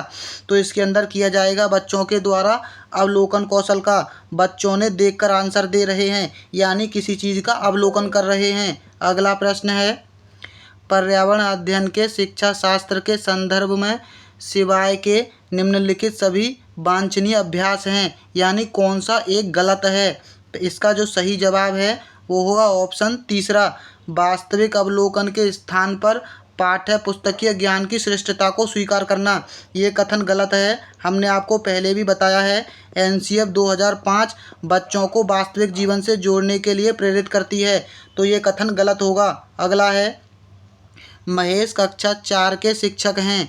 वे वृक्ष संरक्षण की अवधारणा पर शिक्षार्थियों को संवेदनशील बनाने के लिए योजना बनाते हैं। निम्नलिखित में से कौन सी एक गतिविधि इस उद्देश्य के लिए सर्वाधिक उपयुक्त होगी? इस उद्देश्य के लिए जो सर्वाधिक उपयुक्त होगी गतिविधि वो होगी एक पौधे को अपनाने और उसका पोषण करने के लिए प्रत्येक शिक्षार्थी को अभिप्रेरित करना।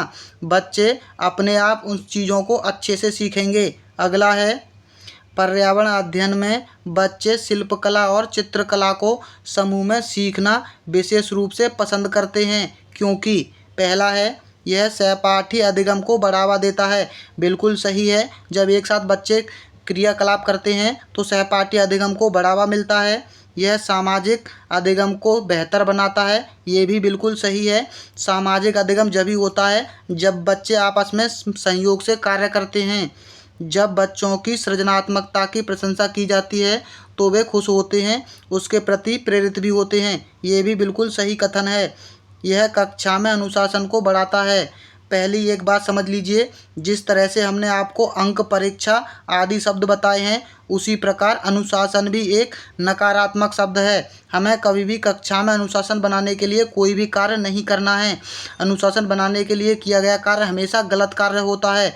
तो चौथा कथन बिल्कुल गलत होगा। इसका जो सही जवाब होगा वो हो जाएगा ऑप्शन तीसरा। पहला, दूसरा, तीसरा कथन बिल्कुल सही है। अगला है, प्रयोग करना आकलन का एक संकेतक है। निम्नलिखित में से कौन सा एक प्रयोग करने संबंधी संकेतक का आकलन करने का सबसे उपयुक्त तरीका होगा? इसका जो सबसे उपयुक्त तरीका है वो है हस्तपरक गतिविधि। इससे बच्चों का आकलन सबसे अच्छा होगा प्रयोग करने की विधि में। अगला है, प्राथमिक कक्षाओं में शिक्षार्थियों के पास अनेक प्रकरणों में अनेक वैकल्पिक अवधारणाएं होती हैं, जैसे सजीव, निर्जीव, जलचक्र, पौधे आदि। इन वैकल्पिक अवधारणाओं के स्रोत हो सकते हैं परिवार एवं समुदाय, बिल्कुल सही है। पाठ्य पुस्तक एवं अन्य पुस्तकें, ये भी सही है। शिक्षक इसके स्रोत हो सकते हैं। कहानी एवं कविताएं, ये भी बिल्कुल सही है। यानी इसका जो सही जवाब है वो होगा ऑप्शन पहला, चारों इसके स्रोत हो सकते हैं। अगला है, कांच के जार तथा बोतलों को उनमें अचार भरने से पूर्व सूर्य की धूप में अच्छी तरह सुखाया जाता है। ऐसा क्यों किया जाता है? ऐसा इसलिए किया जाता है क्योंकि उसके अंदर जो नमी होती है, पानी होता है, उसको हटाने के लिए। जब भी पानी किसी चीज़ में मिलता है तो अचार खराब हो जाता है, इसीलिए अचार के अंदर कभी भी पानी नहीं डाला जाता है। अगला है, रेनू की दादी ने उसे एक सूआ कुआं दिखाते हुए बताया कि 15-20 वर्ष पहले इस कुएं में काफ़ी पानी था, लेकिन अब यह सूख गया है। कुएं में पानी सूखने का क्या कारण हो सकता है? पेड़ों, कुएं तथा उसके आसपास के स्थान को, मिट्टी को अब सीमेंट से ढक दिया गया है। ये बिल्कुल सही कारण है। सीमेंट को, जो आसपास की चीज़ें हैं सीमेंटेड हो गई हैं, इसके कारण ज़मीन के अंदर पानी नहीं जाता है। आसपास के इलाके में बहुत सारे बोरिंग पंप लगे हैं, ये भी बिल्कुल सही कारण है। प्रत्येक व्यक्ति के घर में अब नल होने के कारण कोई भी कुओं का प्रयोग नहीं करता है, ये इसका कारण नहीं है। यानी इसका जो सही जवाब होगा वो होगा ऑप्शन दूसरा। पहला और दूसरा कारण बिल्कुल सही हैं। अगला है, बगुला भैंस पर बैठता है क्योंकि। इसका जो सही जवाब है वो है ऑप्शन दूसरा। बगुला तथा भैंस में सहजीवी संबंध है। अगला प्रश्न है, निम्नलिखित में से जड़ का कौन सा कार्य पौधों के लिए नहीं है? जड़ का जो कार्य है वो है ह्यूमस उपलब्ध कराना, ये जड़ का कार्य नहीं होता है। भोजन भंडार और सिंचित करना, ये जल का कार्य होता है जड़ों का। पौधों को सहारा देना, ये भी जड़ का कार्य होता है। जल तथा खनिजों का अवशोषण करना, ये भी जल का कार्य होता है। अगला है, कर्णम मल्लेश्वरी के विषय में नीचे दिए गए कथनों पर विचार कीजिए। पहला कथन है, यह अंतर्राष्ट्रीय ख्याति प्राप्त भारोत्तोलक यानी वेटलिफ्टर हैं। ये कथन बिल्कुल सही है। यह कर्नाटकी हैं। ये कर्नाटक की नहीं बल्कि आंध्र प्रदेश से संबंधित हैं। तो बी कथन गलत हो गया। उसने अपने नाम बहुत से रिकॉर्ड बनाए हैं जिसमें 130 किलोग्राम तक का भार उठाया है। इन्होंने जर्क में 130 किलो उठाया है, वहीं टोटल 240 किलोग्राम भार उठाया है। यानी ये भी कथन सही है। जब वह 12 वर्ष की थी तभी से यह भार उठाने का अभ्यास करने लगी थी, ये भी कथन सही है। यानी इसका जो सही जवाब होगा वो होगा ऑप्शन तीसरा, माफ़ कीजिए ऑप्शन पहला। पहला, तीसरा और चौथा कथन सही हैं। अगला है, सीढ़ीदार कुएं अथवा बावली से संबंधित निम्नलिखित कुछ कथन दिए गए हैं। ये जल भंडारण तथा संरक्षण की पारंपरिक व्यवस्था है, ये बिल्कुल सही है, राजस्थान के अंदर है। सामुदायिक स्रोत के रूप में इनका उपयोग होता है, ये भी बिल्कुल सही है। इनका निर्माण मुख्यतः वर्षा रहित राज्यों में होता है, ये भी बिल्कुल सही है। इनमें केवल संदूषित जल होता है, ये कथन बिल्कुल गलत है। इसका जो सही जवाब होगा वो होगा ऑप्शन पहला। पहला, दूसरा और तीसरा कथन सही हैं। अगला प्रश्न है, बरली एक पारंपरिक कला का प्रकार है। बरली नामक स्थान किस राज्य में है? तो बरली नामक जो स्थान है वो है आपके महाराष्ट्र के अंदर। बरली महाराष्ट्र की एक पारंपरिक कला है। अगला है, तमिलनाडु के निकटवर्ती यानी समीपवर्ती राज्य हैं। तो तमिलनाडु के जो समीपवर्ती राज्य हैं उनमें आता है केरल, कर्नाटक और आंध्र प्रदेश, यानी 20 प्रश्न का सही जवाब है। अगला है, निम्नलिखित में से किसकी सुनने की शक्ति इतनी तीक्ष्ण होती है यानी अधिक होती है कि वह वायु से पत्तों के हिलने की ध्वनि और घास पर किसी जानवर के चलने की ध्वनि में अंतर कर सकता है? यह है आपका बाघ, यानी 20 प्रश्न का सही जवाब होगा। अगला है, जब कोई व्यक्ति ट्रेन द्वारा अहमदाबाद से केरल की यात्रा करता है, जब यह अनेक सुरंगों को पार करता है तो यह सुरंगें किन पर्वतों में होंगी? तो ये सुरंगें होंगी पश्चिमी घाट पर्वतों के अंदर। अगला है, पृथ्वी गोल है। वास्तव में पृथ्वी पर ऊपर नीचे कुछ नहीं होता है, केवल सापेक्ष होता है। हम भारत के लोग किसके सापेक्ष के लोगों के उल्टे हो जाते हैं? तो हम उल्टे हो जाते हैं अलास्का यानी यूएस के लोगों के विपरीत हम उल्टे हो जाते हैं। यूएस ऊपर होगा तो भारत नीचे होगा, और जब भारत ऊपर होगा तो यूएस नीचे होगा। अगला है, मच्छरों के प्रजनन की रोकथाम के लिए ठहरे पानी पर तेल डालने की सलाह दी जाती है। ऐसा इसलिए होता है क्योंकि इससे हम तेल से ऑक्सीजन की जो आपूर्ति होती है उसे काट देते हैं, जिससे मच्छरों का प्रजनन थम जाता है। अगला है, निम्नलिखित में से कौन सा कीट मधुमक्खियों की भांति कॉलोनी, ये दोनों मिलाकर होगा, यानी बस्ती में एक साथ नहीं रहता है? तो चींटी एक साथ रहती हैं, ततैया भी एक साथ रहती है, दीमक भी एक साथ रहती है, वहीं मकड़ी केवल अकेली रहती है। 20 प्रश्न का सही जवाब होगा। अगला है, ग्रामीण क्षेत्र के मकानों के ढांचे वहाँ की जलवायु की स्थिति से संबंधित होते हैं। एक गांव के मकानों के लक्षण नीचे दिए गए हैं। महान मजबूत बांस के खम्भों पर बने होते हैं। ये मकान होगा, महान नहीं। अंदर से भी मकान लकड़ी से ही बने होते हैं। मकान ज़मीन से लगभग 3 से 3.5 मीटर की ऊंचाई पर बने होते हैं। मकानों की छतें ढालू होती हैं। यदि इस गांव में भारी वर्षा होती है तो यह गांव किस राज्य में होना चाहिए? तो ये गांव होगा आपके असम में। असम के जो मकान हैं वो ज़मीन से 3 से 3.5 मीटर की ऊंचाई पर लकड़ियों से बनाए जाते हैं। अगला है, कुड़ुक कहाँ के लोगों की भाषा है? तो कुड़ुक भाषा है आपके झारखंड के लोगों की। 20 प्रश्न का सही जवाब है। अगला है, राष्ट्रीय पाठ्यचर्या की रूपरेखा 2005 के अनुसार निम्नलिखित में से कौन सी एक पर्यावरण अध्ययन की विषय वस्तु यानी थीम है? तो ये है भोजन, यानी दूसरा इसका सही जवाब होगा। अगला है, पर्यावरण अध्ययन में विषय वस्तु थीम आधारित उपागम को अपनाने के समर्थन में निम्नलिखित में से कौन सा तर्क सबसे अधिक सशक्त है? तो जो सबसे अधिक सशक्त है वो है ऑप्शन चौथा।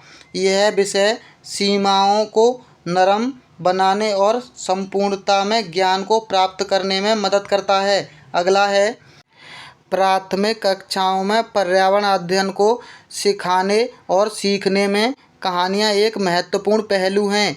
पर्यावरण अध्ययन के कक्ष में कहानी सुनाने के लिए निम्नलिखित में से कौन सा सबसे कम उपयुक्त कारण होगा?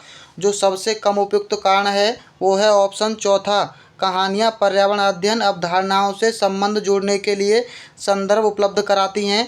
ये सबसे कम उपयुक्त है। अगला है, पर्यावरण अध्ययन पाठ्य पुस्तक की विषय वस्तु में परिभाषाओं व्याख्याओं को दूर रखना चाहिए। देखिए एग्जामिनर ने कितना दिमाग लगाया है। परीक्षा शब्द नकारात्मक होता है और व्याख्या शब्द भी नकारात्मक होता है, लेकिन यहाँ बोल रहा है कि इनको दूर रखना चाहिए। ये बिल्कुल सही कथन है। हमें क्लास के अंदर परिभाषा और व्याख्याओं को बच्चों से दूर रखना चाहिए। ये दोनों चीज़ें नकारात्मक होती हैं।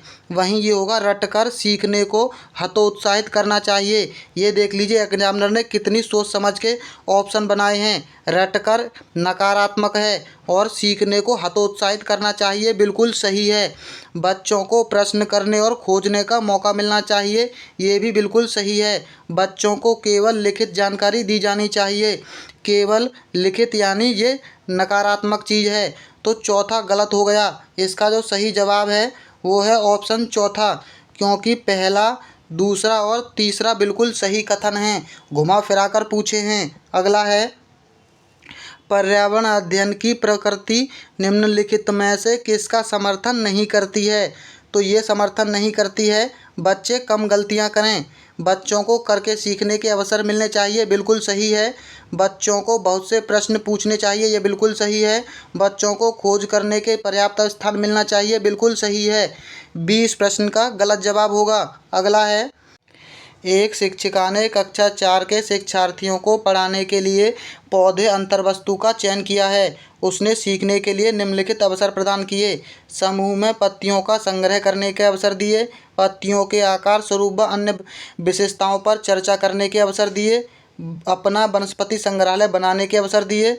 इस प्रकार की गतिविधियों हेतु शिक्षिका को किस बात के लिए सबसे अधिक प्रोत्साहन नहीं देना चाहिए? तो बच्चों के द्वारा कार्य का विस्तार, इसके लिए प्रोत्साहन देना चाहिए। जितनी अधिक पत्तियों के बारे में संभव हो उतना उनके नाम याद करने में बच्चों की पहल। याद रख लीजिए, हमेशा याद करना एक नकारात्मक शब्द है। तो 20 प्रश्न का सही जवाब होगा। अगला है, शिक्षार्थी का आकलन करते समय पर्यावरण अध्ययन की शिक्षिका को निम्नलिखित में से क्या नहीं करना चाहिए? हमें नकारात्मक शब्द ढूंढना है। शिक्षार्थियों की सीखने की क्षमताओं को ध्यान में रखकर सूचना दर्ज करना, बिल्कुल सही है। बच्चों के पूर्व आकलन के साथ तुलना करना, ये भी बिल्कुल सही है।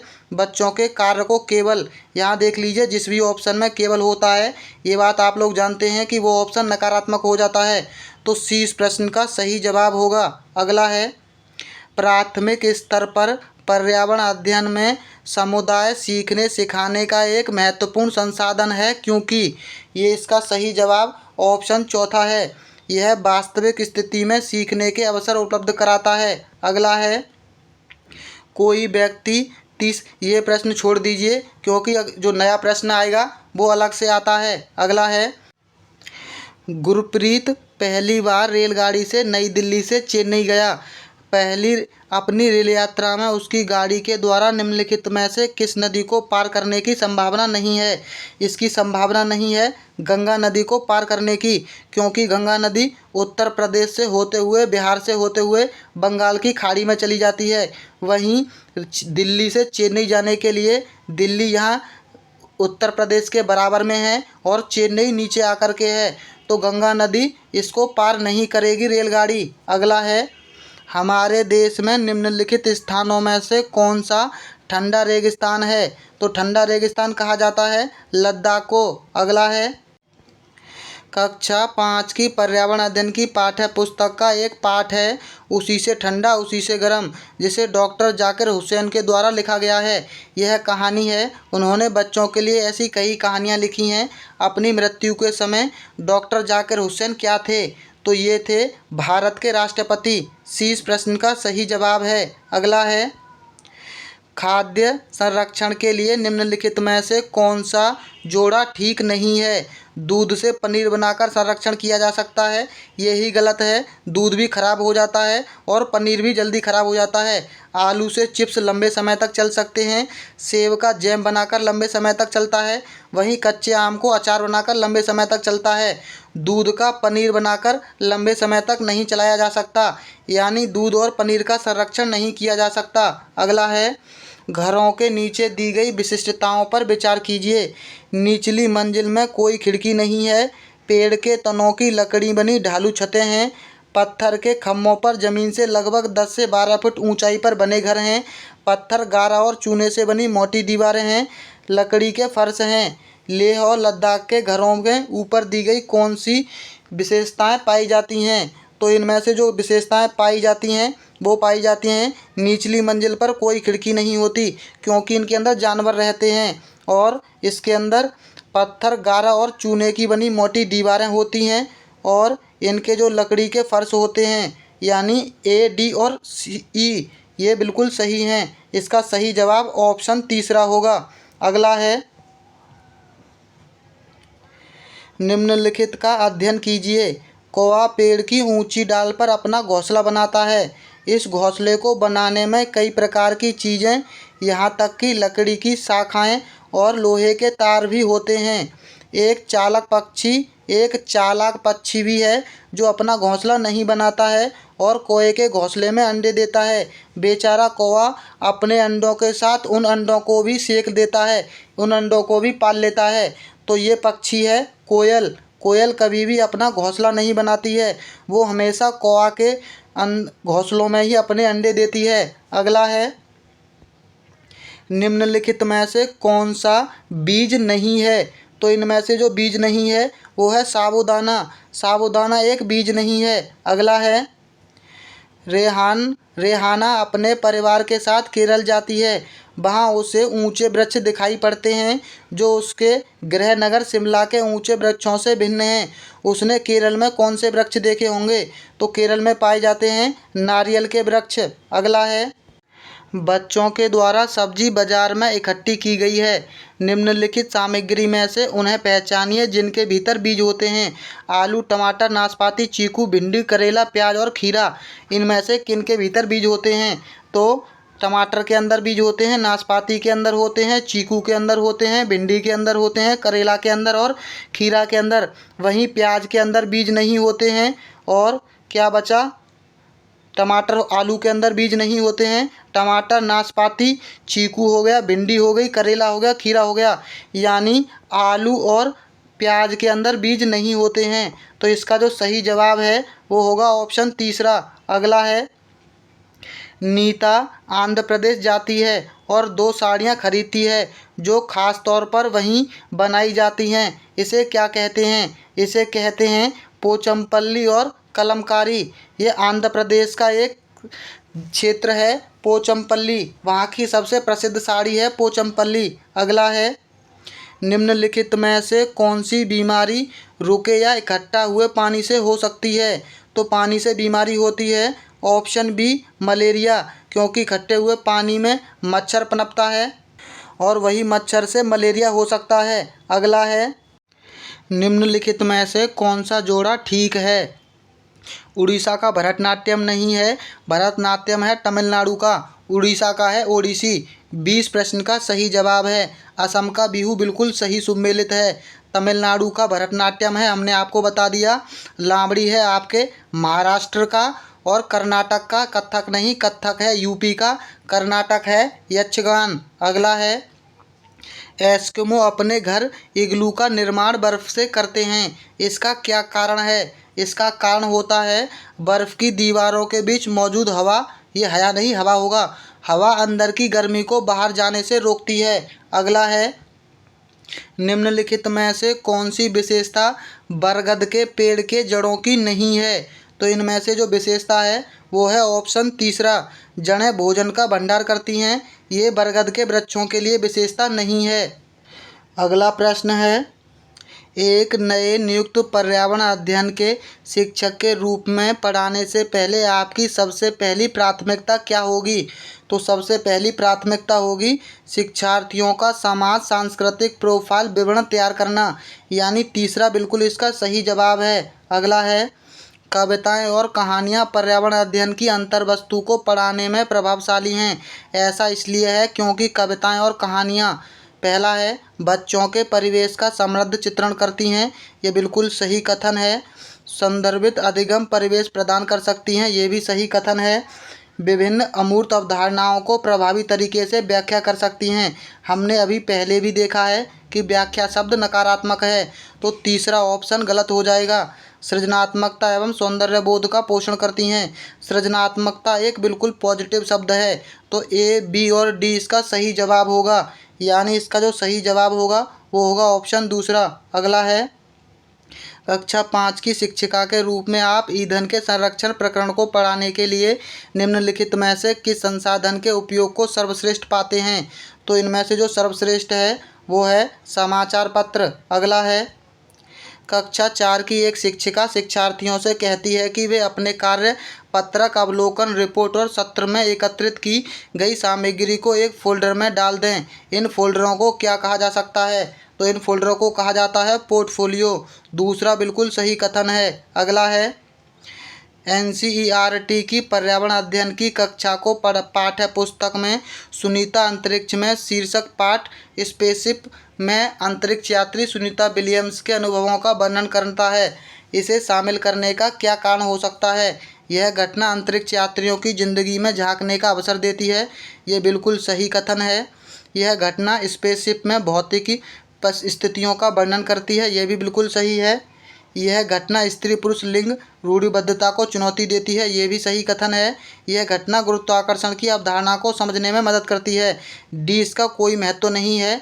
ए, बी और सी इसके लिए सही हैं, यानी पहला कथन सही होगा, पहला ऑप्शन। अगला है पर्यावरण अध्ययन की एक शिक्षिका निम्नलिखित कारणों में से अपनी कक्षा का प्रारंभ कुछ मुख्य प्रश्न पूछते हुए करती है। सबसे कम प्राथमिकता वाला कारण कौन सा होता है? पहला है प्रश्न शिक्षार्थियों में उत्सुकता जगाते हैं। बिल्कुल सही है। शिक्षार्थियों का चिंतन उद्दीपन किया जा सकता है। बिल्कुल सही है। प्रश्न प्रकरण की संदर्भपरक बनाने में मदद करते हैं। बिल्कुल सही है। यानी एकमात्र ऑप्शन बचा, ऑप्शन चौथा। शिक्षार्थी का चिंतन सीमित किया जा सकता है। शिक्षार्थी का चिंतन हमें कभी भी सीमित नहीं करना है। किसी भी चीज़ को बच्चों के लिए हमें सीमित नहीं करना है, बल्कि खुली छूट देनी है। जब भी कोई चीज़ सीमित की जाएगी वो हमेशा नकारात्मक होगी। अगला है किसी क्रियाकलाप के लिए समूह बनाते हुए सामाजिक अध्ययन के शिक्षक को चाहिए कि यह उनके अंगों के अनुसार समूह बनाना सुनिश्चित करें कि लड़के लड़कियां एक समूह में अलग हों, केवल 2 समूह बनाएं और प्रत्येक में बहुत से विद्यार्थी हों।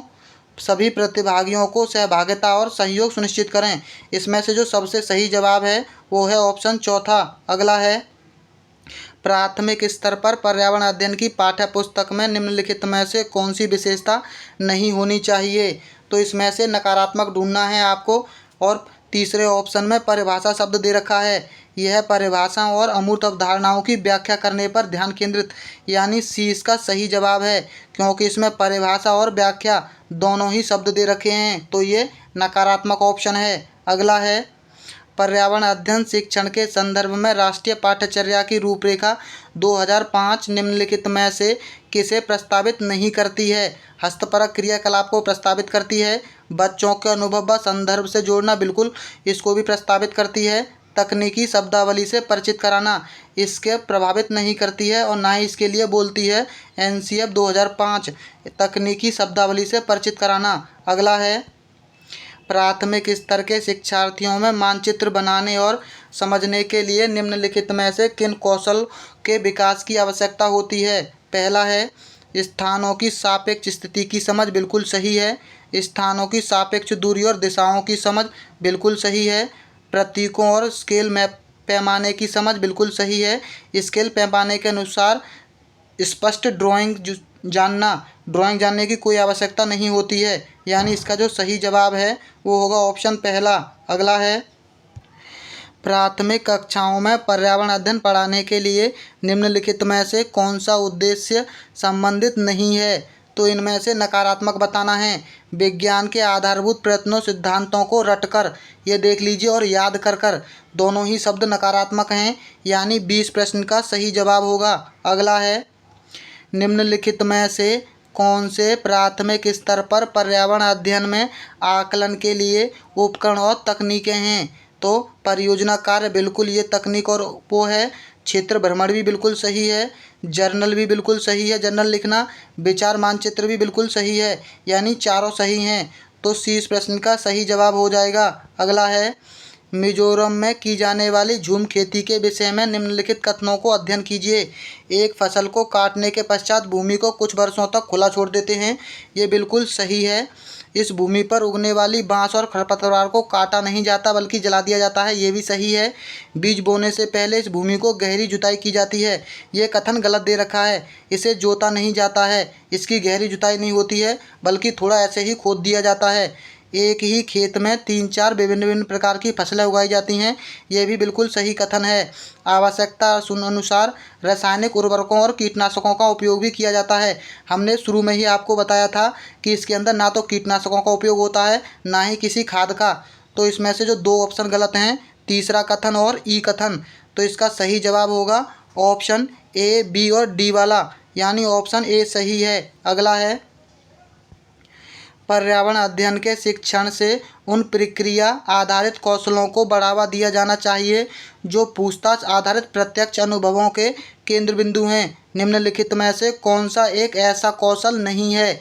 तो इनमें से जो कौशल नहीं है वो होगा निर्धारण। अगला है, राधा विभिन्न प्रकार के यात्रा टिकटों का उपयोग करती है।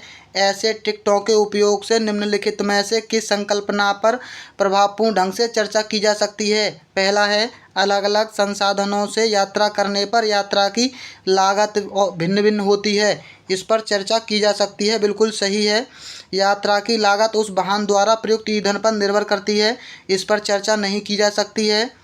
सार्वजनिक परिवहन से एक स्थान से दूसरे स्थान पर जाने के लिए हमें टिकटें चाहिए, इस पर भी चर्चा की जा सकती है। आरक्षण प्रक्रिया की समझ, सर्वाधिक उपयुक्त विकल्प कौन सा है, यानी इस पर भी चर्चा नहीं की जा सकती, केवल चर्चा की जा सकती है ए और सी पर। इसका सही जवाब ऑप्शन तीसरा होगा। अगला है, प्राथमिक कक्षाओं के विद्यार्थियों को मानचित्र शिक्षण के लिए निम्नलिखित में से कौन सी युक्ति सर्वाधिक उपयुक्त प्रतीत होती है?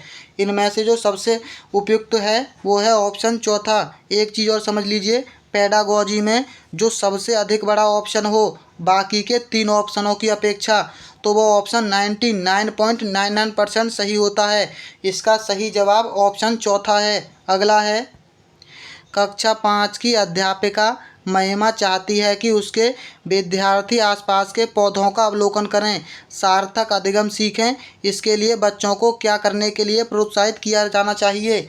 तो इसमें से प्रोत्साहन किया जाना चाहिए बच्चों को उनकी ऊंचाई, पत्तियों, गंध और उगने के स्थानों में अंतर का अवलोकन करना। अगला है, प्राथमिक स्तर पर पर्यावरण अध्ययन पढ़ाने के लिए निम्नलिखित में से कौन सा पहलू सबसे महत्वपूर्ण होना चाहिए? तो सबसे महत्वपूर्ण होना चाहिए सीखने वालों को प्राकृतिक और सामाजिक सांस्कृतिक पर्यावरण से जोड़ना। अगला है, प्राथमिक स्तर पर मानचित्र सिखाने से शिक्षार्थी में निम्नलिखित में से किस कौशल को बढ़ावा मिलता है? तो इसमें से बढ़ावा मिलता है ऑप्शन डी सही है, सापेक्ष स्थिति और दिशाबोध की जानकारी को बढ़ावा मिलता है। अगला है, प्राथमिक कक्षाओं में पर्यावरण अध्ययन के लिए निम्नलिखित में से सभी सामान्य उपागमों का अनुपालन किया जाना चाहिए, केवल एक को छोड़ करके। इनमें से आपको एक गलत कथन बताना है। मूर्त से अमूर्त की ओर, सरल से कठिन की ओर, स्थानीय से वैश्विक की ओर, अमूर्त से मूर्त की ओर। इसका जो सही जवाब है वो जिसमें भी चौथा ऑप्शन होगा केवल वही होगा, यानी इसका सही जवाब ऑप्शन पहला है। चौथा कथन गलत है। अमूर्त से मूर्त की ओर शिक्षा नहीं होती, बल्कि मूर्त से अमूर्त की ओर शिक्षा होती है। प्यारे अभ्यर्थियों, अगर आपको ऐसे ही बिना टाइम वेस्ट के डेली अच्छी प्रैक्टिस करनी है तो आप हमारे चैनल को सब्सक्राइब, और जिन लोगों ने अभी तक वीडियो को लाइक नहीं किया है वो वीडियो को लाइक ज़रूर कर लें। हम और चैनलों की तरह फालतू की बातों में आपका टाइम वेस्ट नहीं करते हैं। तो चलिए मिलते हैं बहुत जल्द अगली वीडियो में। वीडियो देखने के लिए बहुत बहुत धन्यवाद।